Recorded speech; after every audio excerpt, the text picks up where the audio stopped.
They built an entire neighborhood on his land, 196 luxury homes, gleaming white fences, a pristine clubhouse, and even a private lake that reflected the Colorado sun like liquid glass. They laughed at his letters.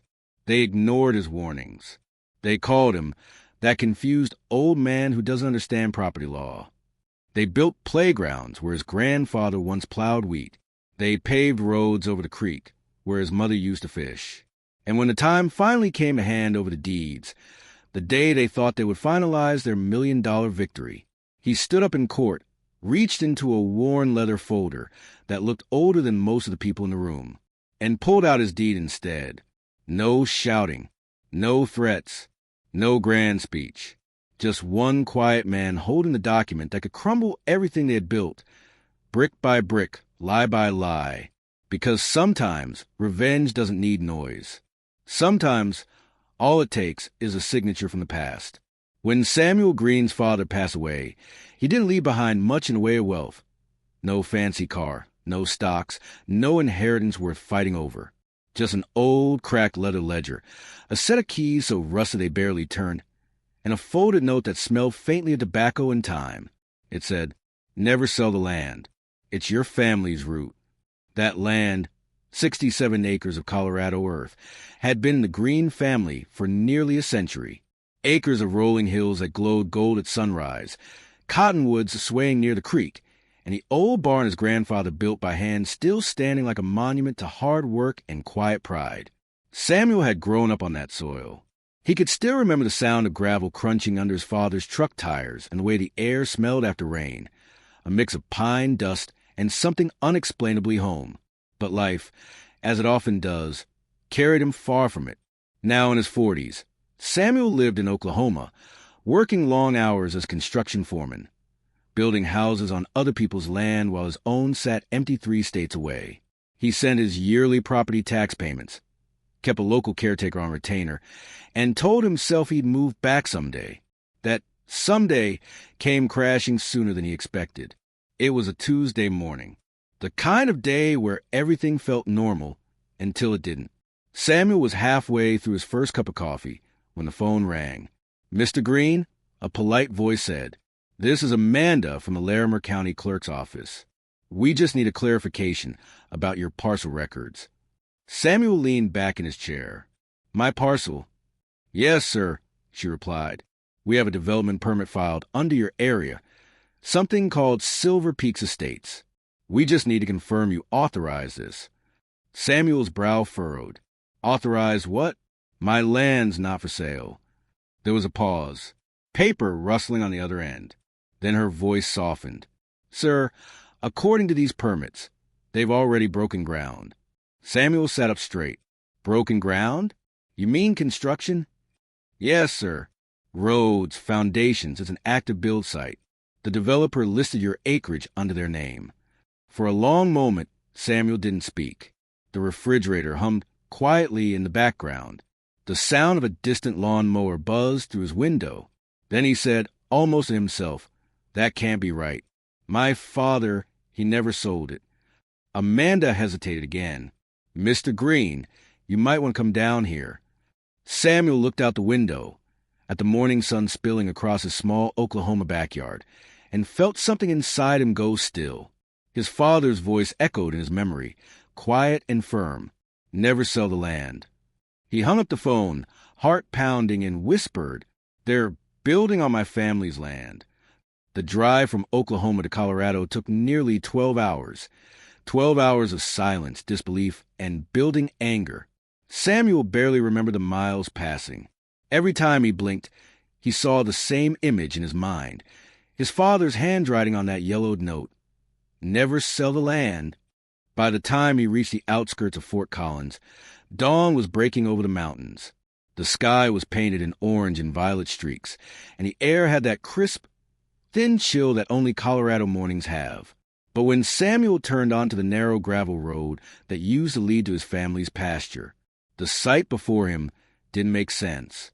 But he never stopped watching. He visited the county recorder's office every few months, just to make sure his deed, the real deed, was still there, archived and untouchable. And every time, it was right where it had always been, filed under Green Thomas L. Transferred legally to Green Samuel R., 67 acres. Never sold, never divided. It became a quiet ritual. He'd walk into the records office, nod at Amanda, the same clerk who first called him, and she'd whisper, "Still there." He'd smile, tip his hat, and leave. Meanwhile, the HOA thrived until they didn't. The first cracks appeared when they tried to apply for refinancing. The title company flagged ownership inconsistencies. Then the bank raised questions about land surveys not matching county maps.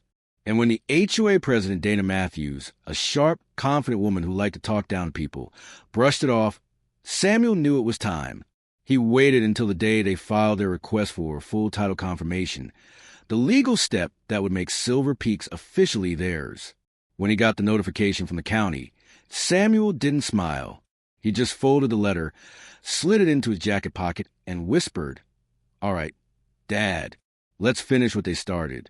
He dusted off the same old folder, the one that held the original deed, his father's note, and the ledger that started it all.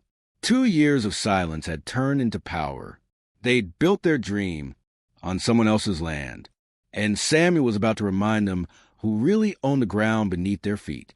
It was a cold Monday morning when Samuel finally walked back into the Larimer County Courthouse. The air outside was crisp thin, the kind that bit at your lungs and cleared your head. He'd been here before, years ago, when his father passed. But this time was different. This time, he wasn't here to bury a man. He was here to bury a lie. Inside the courtroom, the atmosphere buzzed with quiet confidence.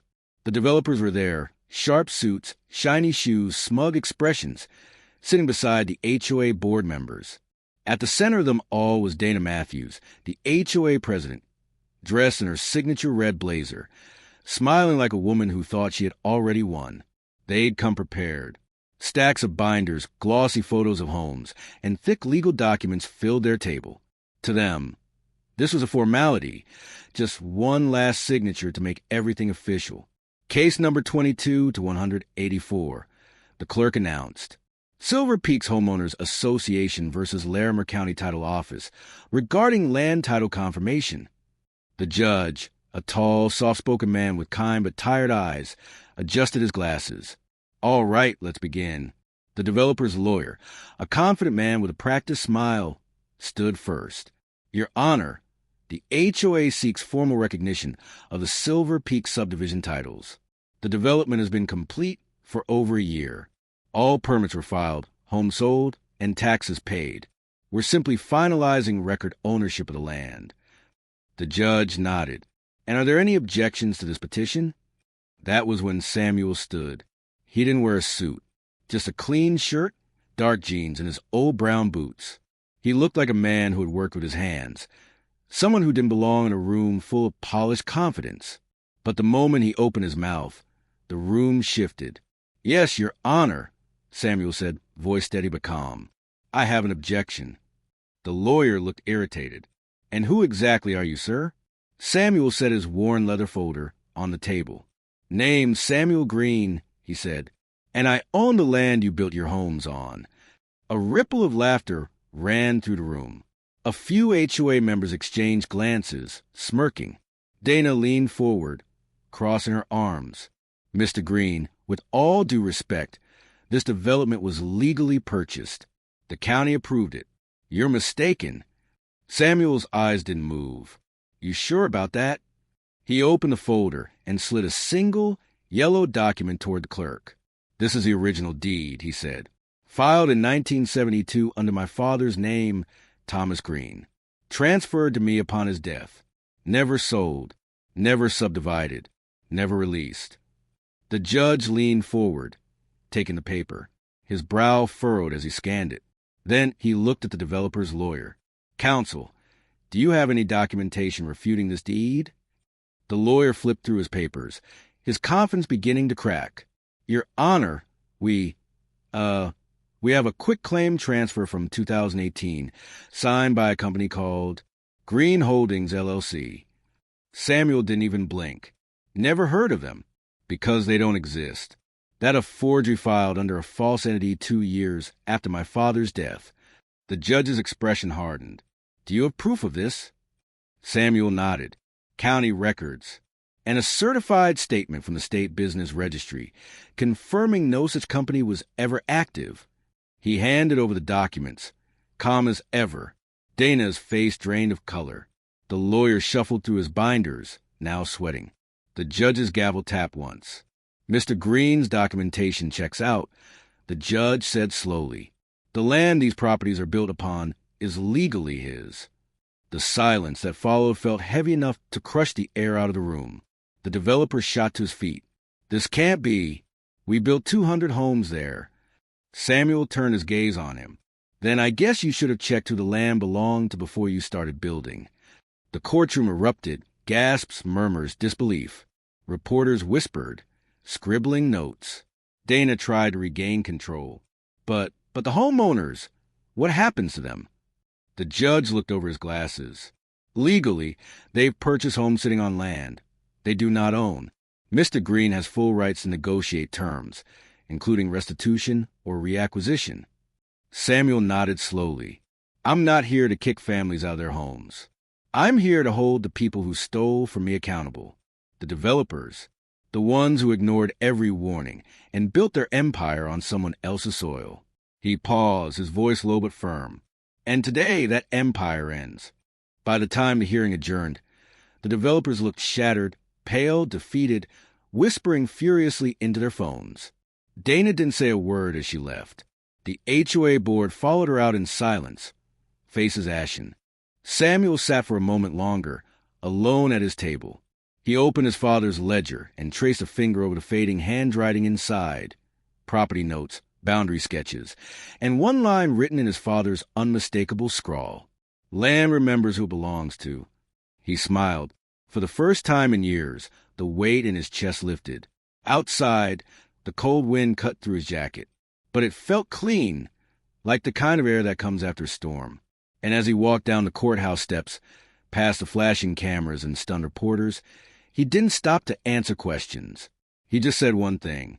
They built their dream on my family's land. Now they'll pay for it in full. The headlines hit the next morning, like thunder rolling across the mountains. Man reclaims land after developers build 196 homes without permission. HOA faces collapse after court ruling in land ownership scandal. The town was stunned. Homeowners were furious. Not at Samuel, but at the people who had lied to them. The developers' offices were swarmed by reporters. Their phones went unanswered. Lawsuits piled up like snowdrifts in winter. Within weeks, their funding dried up. Investors pulled out. The construction company filed for bankruptcy. And the once proud HOA dissolved. Their clubhouse, the one they built on Samuel's grandfather's pasture, now sat empty, its glass doors locked and silent. Meanwhile, Samuel returned to his land. 67 acres of history. His family's soil scarred but not broken. He stood at the top of a small hill overlooking the subdivision. From there, you could see the entire neighborhood. Neat rows of homes, the lake glimmering at the edge, and that proud sign still standing. Welcome to Silver Peaks Estates. He smiled faintly, not out of spite, but out of peace, because in the end, it wasn't about revenge. It was about respect. He reached into his truck and pulled out his father's old ledger. Inside, beside the yellow deed, he added one new note in his own handwriting. 2025, the year the land remembered. He tucked the book away and whispered, "We kept your promise, Dad." Weeks later, Samuel struck a deal with the county. He allowed the families living in Silver Peaks to stay, under new terms. Each homeowner now leased their plot directly from him. No more HOA rules. No more greedy middlemen. Just fair rent, fair agreements, and a reminder that respect is worth more than profit. And for every lease signed, Samuel donated a portion to the local community, a scholarship fund for young builders, carpenters, and land surveyors who wanted to learn the trade honestly. The story spread far beyond Colorado. People called him the quiet man who owned the neighborhood. But Samuel didn't see it that way. He saw it as a lesson, one written not in ink but in soil. That arrogance builds high walls. But truth always owns the ground beneath them. And as the sun dipped low behind the mountains, Samuel stood in the fading light, the same way his father once did, hands in his pockets, eyes on the land, and smiled at the home he never really lost. Because in the end, they built their kingdom on his roots. And the roots won. The HOA thought they could take everything from him. His land, his legacy, his peace. But they didn't realize every brick they laid, every road they paved, every dream they built, stood on his ground. And when the moment of truth finally came, he didn't raise his voice. He didn't beg. He just raised his deed and let the silence speak for him. Because sometimes the loudest revenge is quiet justice. Where there used to be open fields, there were paved streets. Where cattle once grazed, two-story homes stood shoulder to shoulder. Perfect lawns, trimmed hedges, mailboxes gleaming in rows. The old cottonwood tree that marked the edge of his property was still there, but now it stood awkwardly between two identical driveways. Its roots pushed up against a concrete sidewalk like it was trying to escape. He parked his truck and stepped out slowly, gravel crunching under his boots. The sound of hammers, saws, and generators filled the air. A yellow banner flapped in the wind. Welcome to Silver Peaks Estates. Luxury living begins here. Samuel just stared. His hands tightened into fists. The pasture his father once plowed was gone, paved over. The pond where he learned to fish with his mother was now an artificial lake surrounded by patio homes. And the old barn, torn down, replaced by a shiny new clubhouse with stone pillars and a waterfall fountain out front. He walked straight to the temporary site office, a white trailer sitting on the edge of the new development. Inside, a woman wearing a hard hat looked up from her clipboard. "Can I help you, sir?" she asked with the kind of polite smile you reserve for strangers. Samuel took off his hat and spoke slowly. "Yeah, you can tell me why you're building all this on my land." The woman blinked, confused. "Your land?" "That's right," he said. "Green family property. Been ours since 1972. She let out a short laugh. "Oh, there must be a mistake, sir. This land belongs to Silver Peaks Development. You can check the signage." "I did," Samuel said flatly. "You might want to check your records." The woman's tone changed slightly, tightening. "Sir, if you're going to make claims, you'll need to speak to our developer or legal team. I can give you a number."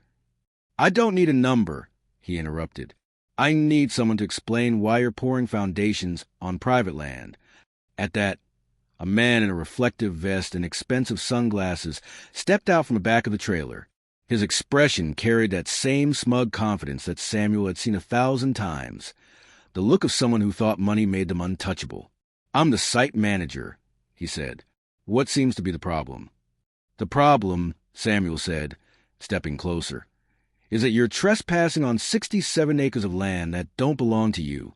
The man smirked. "Sir, this property was purchased through proper channels. If you believe otherwise, take it up with the county. We've got permits, surveys, everything. Maybe your deed's just outdated." Outdated. That word hit Samuel like a slap. He turned slowly, looking across the rows of brand-new homes. The driveways, the fences, the playgrounds built where his father once taught him to ride horses. "Maybe I will," he said quietly. He spent the rest of the day at the county recorder's office, digging through dusty file drawers and digital archives. And there it was, the original deed, still in his father's name. Never sold, never transferred, but somehow a newer document had been filed. A forged transfer signed by a company that didn't exist 5 years ago. The ink on the fake signature wasn't even dry. The clerk looked up at him, worried. "Mr. Green, this looks bad. They've already recorded building permits. If you want to stop construction, you'll need an injunction, but that's a long, expensive process." Samuel stared at the forged document for a long moment. His pulse slowed. His breathing evened out. Then he said calmly, "Let them build." The clerk frowned. "Sir, I said let them build," Samuel repeated, folding the papers carefully. "Let them pour their concrete. Let them finish every roof, every fence, every sail." He placed the folder under his arm and turned toward the door. "When it's done," he said over his shoulder, We'll see who really owns this place. The weeks that followed felt unreal. Every instinct in Samuel told him to fight back, to call the sheriff, hire lawyers, raise hell. But he didn't. Instead, he watched, quietly, carefully. Each time he drove past what used to be his father's pasture, the subdivision grew taller, wider, louder. Houses multiplied. Concrete spread like wildfire. Streets appeared where there used to be trails. It was like watching strangers build a city on his family's grave. At first, he couldn't stand it. He parked at a distance some days, just to stare at the horizon, and remind himself what used to be there, the old fence post carved with G+G, his grandfather's initials, the windmill that creaked in the evenings, the sound of crickets echoing through the tall grass. Now it was the sound of construction trucks, nail guns, and laughter from open house tours. The developers, of course, didn't care. To them, it was business. Silver Peaks Estates was booming. Every week, more homes sold. Billboards went up boasting. A community built on strong foundations. Samuel almost laughed at the irony. He met with his attorney, a calm, gray-haired man named Fletcher, and laid out his plan. "You're telling me you don't want to stop them?" Fletcher asked, eyebrows raised.